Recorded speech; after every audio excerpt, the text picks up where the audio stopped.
സമ്പത്ത് കാലത്ത് തൈപത്ത് വെച്ചാൽ ആപത്ത് കാലത്ത് കാപത്ത് തിന്നാം. Hello, welcome back to my channel. പുളിഞ്ചിക്ക, ഇലിമ്പിക്ക, ഇലിമ്പിപ്പുളി, ഏത് പേര് വേണം നമുക്കിവനെ വിളിക്കാം. മരത്തിൽ നിറച്ച് കൊല്ലയായിട്ട് കിടപ്പുണ്ട്. ഇത് ഇലിമ്പിപ്പുളിയുടെ സീസണാണ്. ഈ സമയത്ത് കുറച്ചെടുത്ത് ഉണങ്ങി വെച്ചാൽ നമുക്ക് ഓഫ് സീസണിൽ ഉപയോഗിക്കുകയും ചെയ്യാം.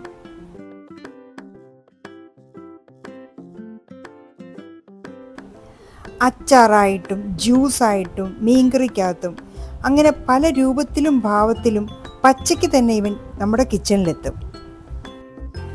ബാക്കി വരുന്നത് ചീത്തയായി പോകാതെ നമുക്കിവനെ ഉണക്കി സൂക്ഷിക്കാം. ഇലിമ്പിക്ക പറിച്ച് എങ്ങനെ നമുക്ക് ഇവനെ ഉണക്കി വെക്കാമെന്നാണ് ഇന്നത്തെ എൻ്റെ വീഡിയോ. ചാനൽ സബ്സ്ക്രൈബ് ചെയ്യാൻ മറക്കല്ലേ. ഒരു പാത്രം നിറച്ച് ഇലിമ്പിക്ക പറിച്ചുകൊണ്ട് വന്നു. ഇനി നന്നായിട്ട് ഇവനെ കഴുകി ഉണക്കിയെടുക്കണം. അതിനുശേഷം ഇതിൻ്റെ രണ്ടറ്റവും മുറിച്ച് കളയണം.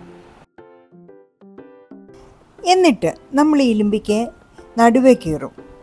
വലിയ ഇലിമ്പിക്കയാണെങ്കിൽ അതിനെ 4 കീറണം. ചെറുതാണെങ്കിൽ 2 കീറിയാൽ മതി. നമ്മുടെ ഇലിമ്പിക്ക എല്ലാം മുറിച്ച് കഴിഞ്ഞു. ഉപ്പും കൂടി എടുത്തു വെച്ചു. ഇനി അടുത്ത പരിപാടിയിലേക്ക് പോകാം. ഇനി നമ്മൾ ഈ മുറിച്ച് വെച്ചിരിക്കുന്ന ഇലിമ്പിക്കയിൽ ഉപ്പ് പുരട്ടാൻ പോവാണ്. അപ്പോൾ ഉപ്പിടുക, ഇലിമ്പിക്ക ഇടുക, ഉപ്പിടുക, ഇലിമ്പിക്ക ഇടുക. എന്നിട്ട് ഇതിനെ എടുത്ത് കുടയുക. കുടഞ്ഞു കഴിയുമ്പോൾ ഈ ഇലിമ്പിക്കകത്ത് എല്ലാം ഉപ്പ് പിടിച്ചോളും.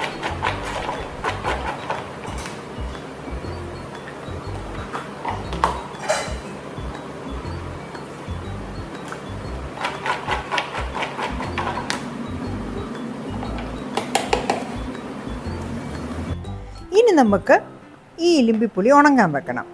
അതിന് ബെസ്റ്റ് സാധനം നമ്മുടെ വാഴയില തന്നെയാണ്. അങ്ങനെ നല്ല ഒരു വാഴയില എടുക്കുകയാണ്. നല്ല വീതിക്കുള്ള ഒരു മുറത്തിനകത്ത് കൊള്ളാൻ പറ്റുന്ന സൈപ്പിലുള്ള ഒരു വാഴയിലയാണ് ഞാൻ എടുത്തിരിക്കുന്നത്.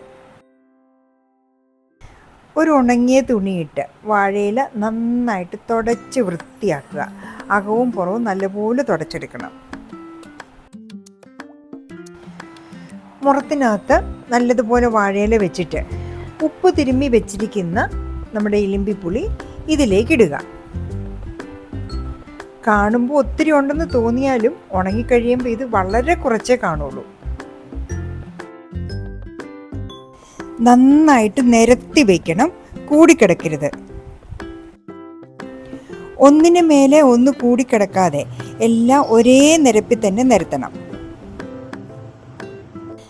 എന്നിട്ട് നല്ല വെയിലുള്ള സ്ഥലം നോക്കി മുറം വയ്ക്കുക. വെയിലത്ത് വെച്ച് ഒരു ദിവസം കഴിഞ്ഞപ്പോൾ ഇതേ ഇങ്ങനെ വാടി കിട്ടി. ഇടയ്ക്കൊന്ന് ഇളക്കിയിട്ട് കൊടുത്താൽ നന്നായിരിക്കും. നല്ല വെയിലായിരുന്നു. അതുകൊണ്ട് ഒരാഴ്ച കഴിഞ്ഞപ്പോഴേക്കും നല്ലതുപോലെ ഉണങ്ങി കിട്ടി. ഈ ഉണങ്ങിയ ഇലിമ്പമ്പുളി അച്ചാറിട്ടാൽ ഭയങ്കര ടേസ്റ്റാണ്. ബാക്കിയുള്ളത് നമുക്ക് ഓഫ് സീസണിലേക്ക് സൂക്ഷിച്ചു വെക്കുകയും ചെയ്യാം. ഉണങ്ങിയ ഇലിമ്പമ്പുളി ഇട്ട് മീൻകറി വെച്ചാൽ ഒരു പ്രത്യേക ടേസ്റ്റ് തന്നെയാണ്. ഇലിമ്പിക്ക വീട്ടിലുണ്ടെങ്കിൽ ഇപ്രാവശ്യം ഇങ്ങനൊന്ന് ചെയ്തു നോക്ക്.